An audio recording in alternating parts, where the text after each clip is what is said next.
honored to be here, guys. It's a full circle moment. Like he said, 10 years ago, Nick and I started doing pro bono work for Creative Mornings, and to be here on the stage is a huge honor. So thank you all for coming out, the homies, new friends, my family, thank you all. So yeah, let's jump into it. So my name is Kevin Arrieta, and beside me we have Nic Vasquez, and we are the founders of Vaco Studio, a multi-disciplinary creative studio in Miami. Like David said, this month's theme is Rise, and basically we're going to approach this in two different ways. So rising up to the occasion and how we face different challenges throughout our career, and then, rising up to the occasion and just going through a few of our projects. Sorry.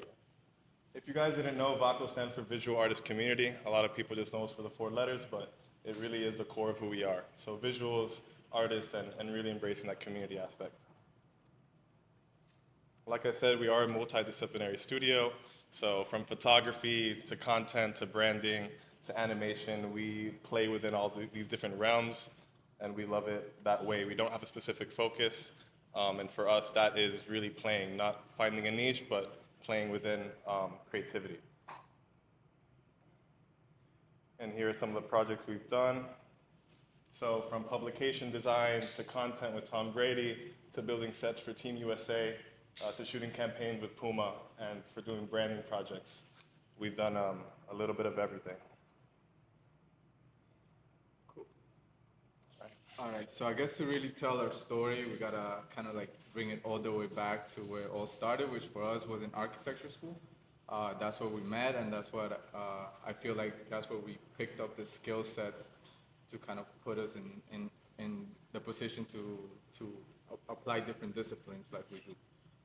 So yeah, so we started architecture school 2013, 2012, and it was a time that our minds were just exposed to so many different things at such a fast pace, from building models to doing diagrams and or opening Photoshop, learning how to use those tools to be.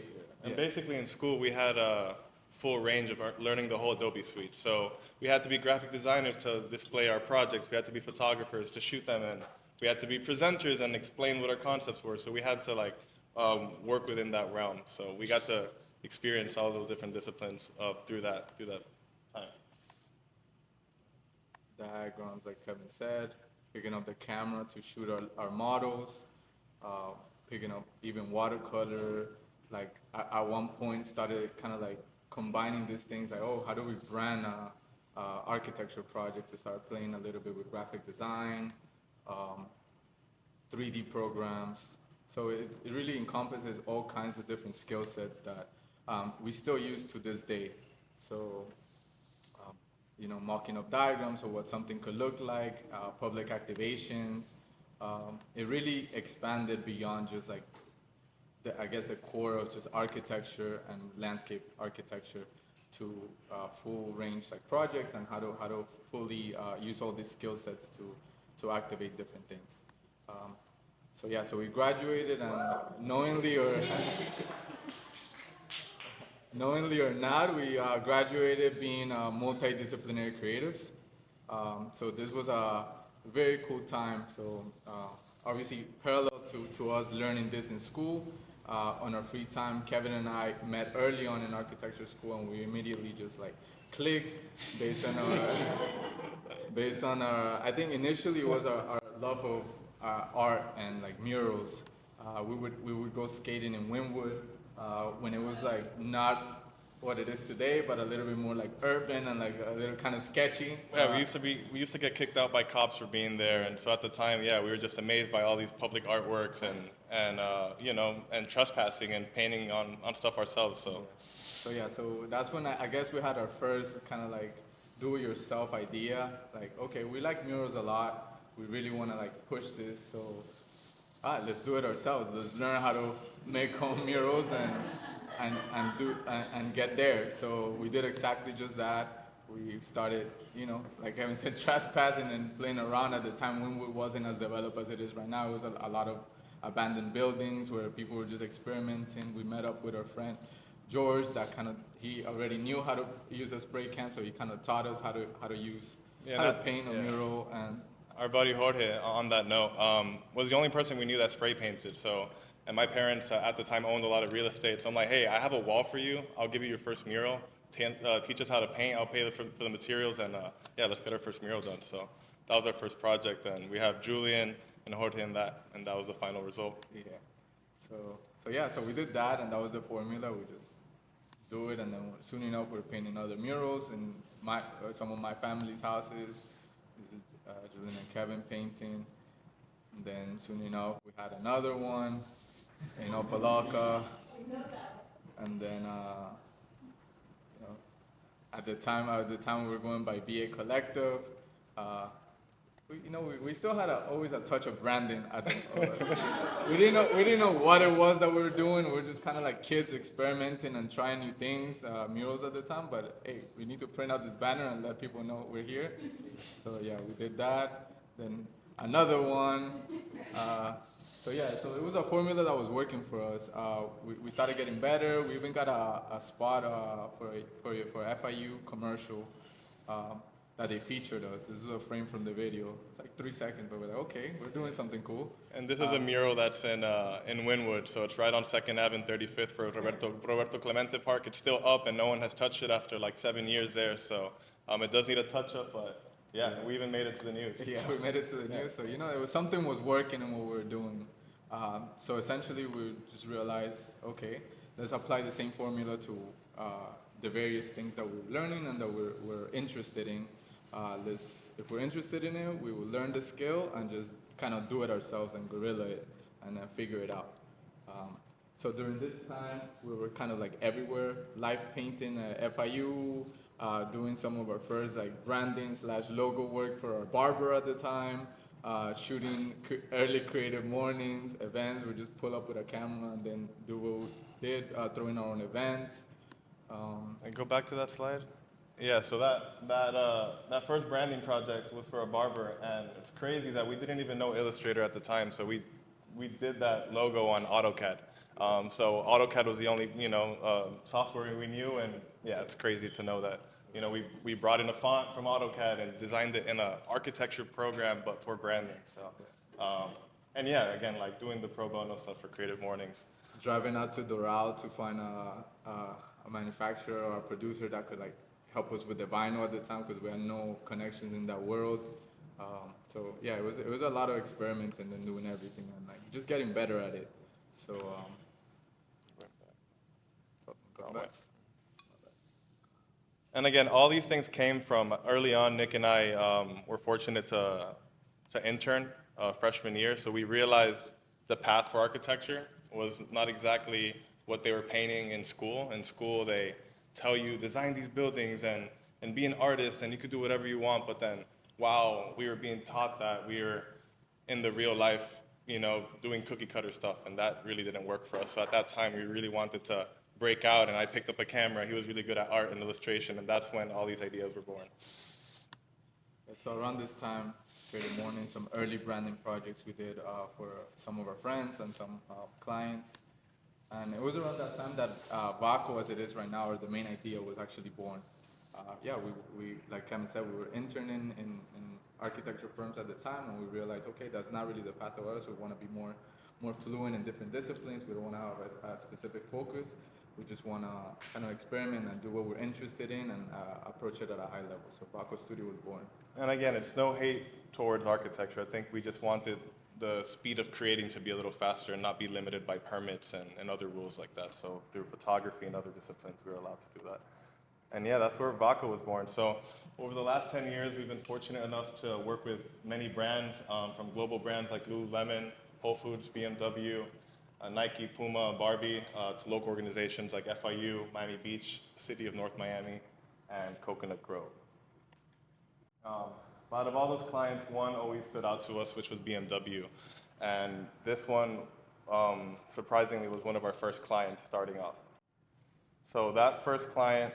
It's been a relationship that we've had now for 7 years. 7+ years, yeah. It keeps expanding, yeah. And yeah, the main challenge with this one, so jumping into the theme of rising up to the occasion, at the time, so the main challenge was accepting our first big brand event coverage without having much prior experience. So at the time, a buddy of mine from high school reached out to me. I had no idea. We hadn't talked in years, and he reached out. I was always known for always posting about my work and letting everyone know exactly what I did, either photography. I was always just posting, either on Facebook or Instagram. And I was just amplifying and letting people know what I did. Anyways, Jacob reached out and was like, hey, I have this account. I work for this agency. We have this opportunity. Could you quote us? And basically, we took that. And for me, it was like BMW, huge budget. And I'm like, wow, okay, cool. I need this opportunity. So instead of me just taking that one gig for myself, I decided to spread that budget. And instead of having one photographer, we had 3 photographers. And a lot of them are here. We have Alan, we have Ivan here. And then even a videographer. So we ended up over-delivering. One sec. So yes, and this is some of the work we created. So this photo was actually taken by Alan back in 2017. And not only did, like we said, not only did we do photography, but we also surprised them with a full video recap. So for me, it's been a constant, and for us, it's been a constant to always over-deliver. To really, once we get the foot in the door, over-delivering has always been our formula to keep building that trust and that relationship with the client. And then, yeah, over the last 7 years, we've been fortunate enough to work with all their group culture events, and every Art Basel, they tap into us. But not only that, we've been able to travel around the world and across the US for different types of campaigns. So from event photography to then building confidence enough for them to give us an artist interview, where we flew out to Houston, Texas to shoot artist Jamal Cyrus, to then even going to Las Vegas for the CES convention and interviewing Steve Aoki and having opportunities like that. To then even from event to artist interviews to now we're getting a commercial with BMW, and that's all through relationship building. So this project is one of our biggest projects with BMW, and this is a storyboard that we put together leading up to that. And this is we've never done a commercial with a car brand like this, and we've never even had to make a storyboard like this, but we just like rose up to the occasion. We're like, hey, we could do this. We'll build the A-team. And yeah, and even this, it was flying out to New York. It was closing down streets. It was getting permits. All these things I've never done before, but I just said yes, and I'm like, give me a week or two, I'll figure it out. And then yeah, so just these are some of the photos from closing down the streets, and that was a pretty big moment for us. Just seeing Vaco Studio and the project name and being in Manhattan, closing down streets. And then yeah, we did our thing. So these are some of the photos. So Ivan actually over here took some of these photos. So being able to work with like one of the biggest artists in the world, Jeff Koons, and working with influencers and models such as Wisdom, Victoria Brito, and Evan Mock. And then being able to like finish that project and have relationships where Jeff Koons is personally coming up to us and thanking us for having such a great team and experience. And again, we've never been at this stage before, but we just rose up to the occasion and did our thing and just like really put all our passion into it. And building a real and authentic relationship allowed us to keep having doors open for us. Cool. So yeah, so relationships. This is another client, Blackman Bill, that is one of our favorite clients. We started our relationship with them early on. Also, Blackman Bill is an organization that supports Black men in underserved communities, and we work with them in all kinds of different capacities, from branding to website to graphic design. To their publication. Well, this one in particular, I'm gonna talk about the publication aspect of it. So the challenge of it was to design a publication that addresses difficult topics, but design it in a way that it like people want to read it. High design, like pick it up. Usually when we talk about, like informational, kind of like low budget or free giveaways, is like usually crappy design made in Word or whatever, but we're like, okay, let's amplify it, let's make it awesome, let's little by little build it up to something that you want to showcase and have in your house. So yeah, we started our first publication with them. Started just as a black and white zine. We put our the branding into it. We hand illustrated all all the different topics that we were talking about, so it had a look and feel throughout the whole thing. We converted like some of the typical kind of like things like the Vitruvian man, but what would it look like if it was like a black man instead? Like how do we talk about different things and kind of like reimagine? Um, so yeah, so with this particular project, the challenge was to how do we keep like making it better every single iteration. So yeah, so from black and white zine to now we're adding color, and then eventually evolving the paper quality. Now it feels like a coffee table book, and we got to create a full comic strip for it, full illustrations inside, custom photography. Um, Putting together treatments. Now it got to the point that it felt like a coffee table book, thick, and you wanted to display it. It was definitely something that called your attention. If you flipped it around the other way, then it would read differently. It would, like we kept throwing in different creative ideas and kind of evolving it at each different level. Um, this is another one. And yeah, so the solution, what we would learn from it, it could always get better, could keep improving it, and just like every single iteration, like let's try something different, and let's keep like raising the bar and keep showing up. So this is the latest one we did for them. It released last fall, and so far it has the widest reach, like 40,000 copies in circulation all over the U.S. in different cities and different hubs. All for free as well. All for free as well. So like they're getting a high design piece that you're able to enjoy and read and talk about different topics, but it's also something that you want to showcase. And this particular issue is pretty big, and we did the illustration in the front, and yeah, the whole project. All right, so another project that we had to rise to the occasion was for Give a Fuck. So in 2020, November 2020, election year, we were all in lockdown during a global pandemic, and we wanted to do something, and we wanted to become activists at that point. So we decided to create a pop-up called Give a Fuck, and basically it was nonpartisan, not picking sides. It's like, if you give a fuck about any of these things, you should go out and vote. In a very clear way, by painting murals, redesigning the stickers, things like that. We partnered up with a design district to make this happen. So again, the challenge for this was we had to ideate, design, build, and promote, and self-fund all within 30 days. So we gave ourselves 30 days, very ambitious, and yeah, we jumped into it.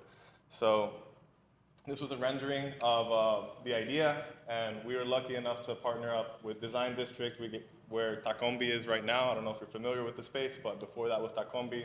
We had a week-long pop-up here where Lululemon actually supported us with staff. But we had this, and within 30 days, we had to build this whole thing.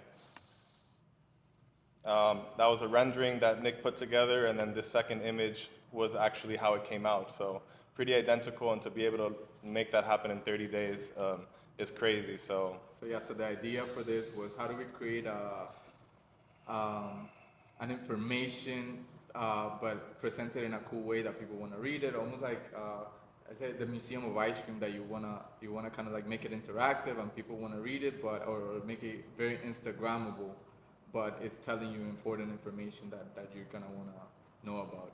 Yeah, so like similar to Black Men Build, that we're putting a lot of content into a book, but designing it in a way that's attracted, and you want to like learn this information. With Give a Fuck, we decided to take over a space, make it an experience for millennials to go in, to learn a little bit, and take away something, and hopefully inspire them to go out and vote. Again, not picking sides, not picking red, white, or blue. We picked every color but that. And yeah, so we did that, and then these are some of the moments. And again, we built everything from scratch. Every letter you see there was cut out by hand and made with wood. We partnered up with many artists and redesigned the I Voted sticker. Second. And then, yeah, these are the stickers. So I voted. I even had my grandma, which is in the crowd now, wearing I Gave a Fuck sticker. So that's her right there.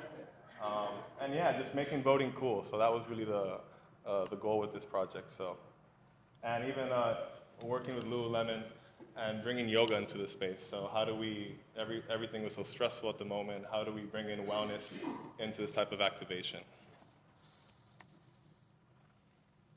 And even artists. So we partnered up with Jenny Perez and Abstract, two local artists, to activate different walls within Design District that were very highly trafficked to have different moments, inspiring people to vote.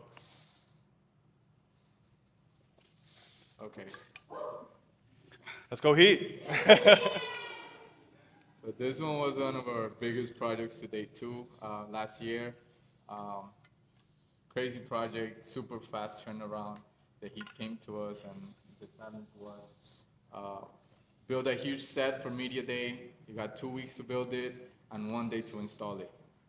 This thing was massive, so okay, as usual in Baco fashion, say yes, figure it out along the way, we'll just race to the location and get to it. So we jumped right into the design, um, kind of like bringing our architecture knowledge into the equation. How do we put together this set that can't be built at the Kaseya Center? We had to build it in a remote location, build it by pieces so that we could pack it up and then transport it back and reassemble it.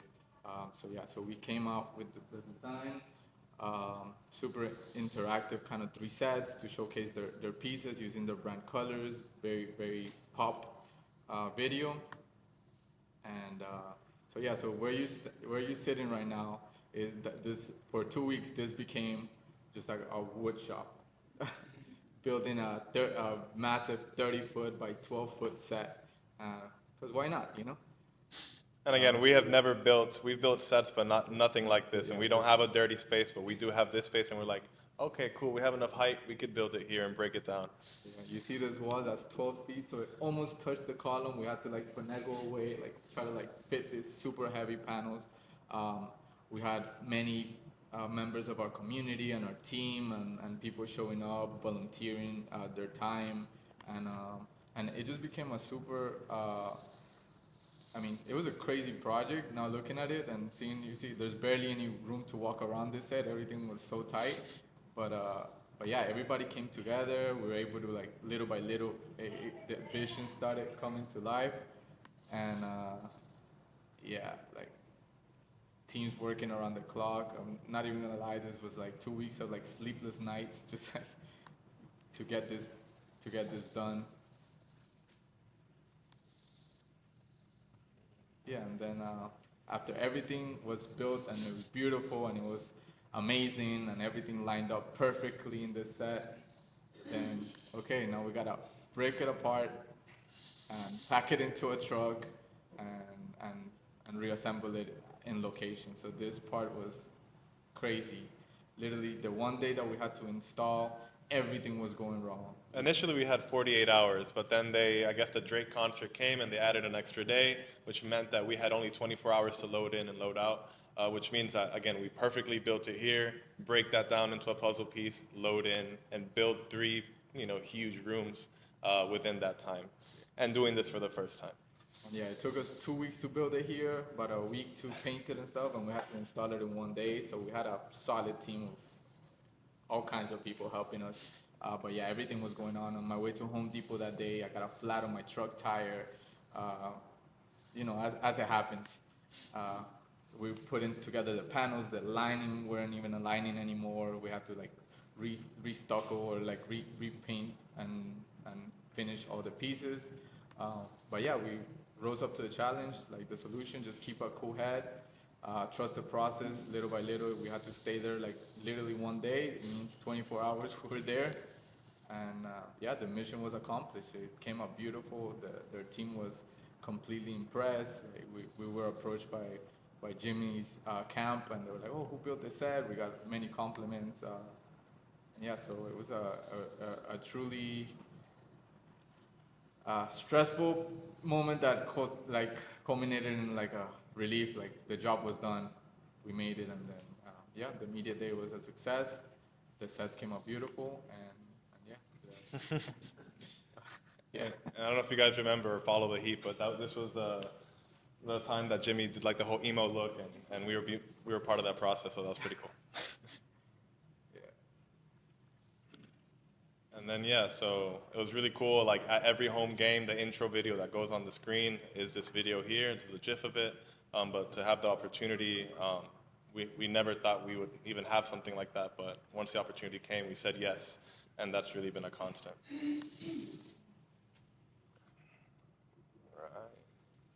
And now we're going to talk about building our dream studio, which you're in currently. So all that we talked about, again, community has always been at the forefront of everything we do, and we really thought that creating a physical space was like the ultimate way of making that happen.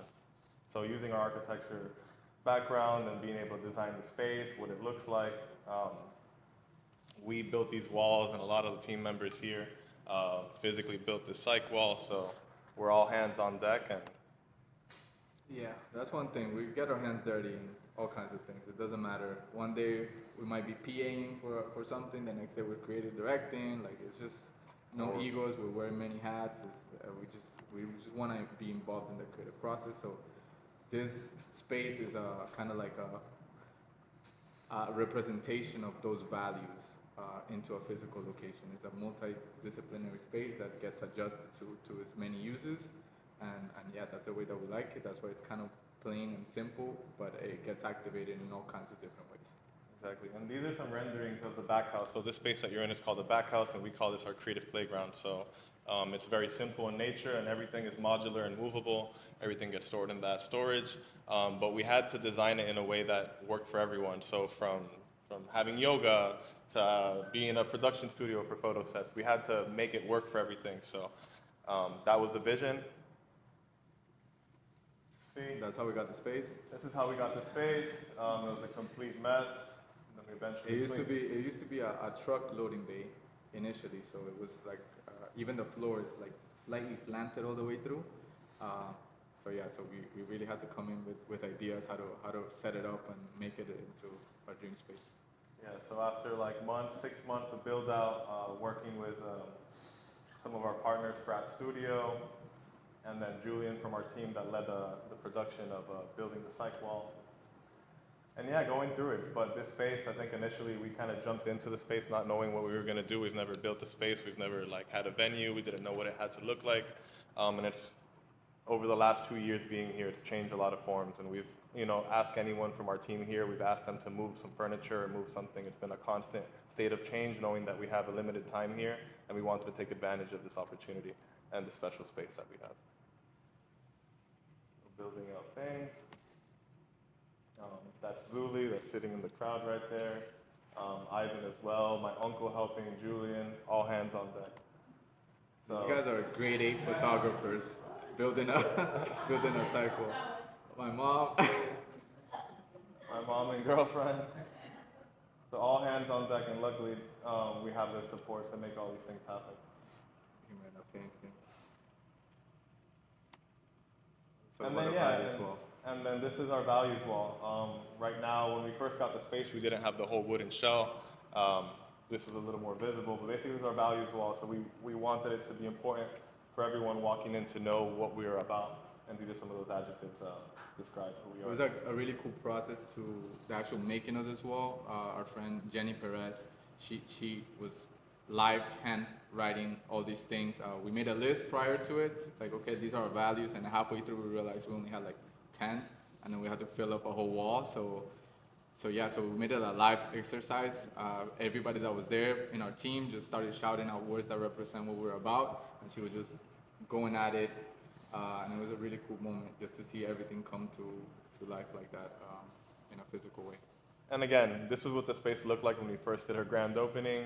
We didn't know how much we would use the space or for what for. Like we were activating this backspace that was our creative playground, but then we had our private studio in the front, and then the traffic was always going. So then we're like, we can't have all our personal stuff. So through all that, we had to, some low battery, sorry.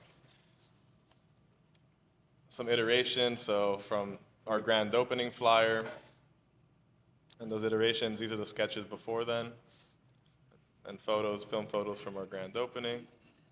And yeah, to what it is now. So again, 2 years of testing and moving things around and seeing what works, designing our own tables that are on wheels and modular to be able to, be an art gallery, be a workshop session, be anything that we wanted. So building a space that really reflected who we were. Right now it's closed, but inside the wooden thing is our workshop, just like our dirty space for the tools and like our 3D printers there, a screen printing machine. So yeah, so we're still playing. We're still like just our cycle when it's in full production mode. So from concerts, so this space, again, being flexible, we soundproof all these walls here because we're like, oh, but what if we want to do a concert? We want to be ready for that. So we thought about all these different things.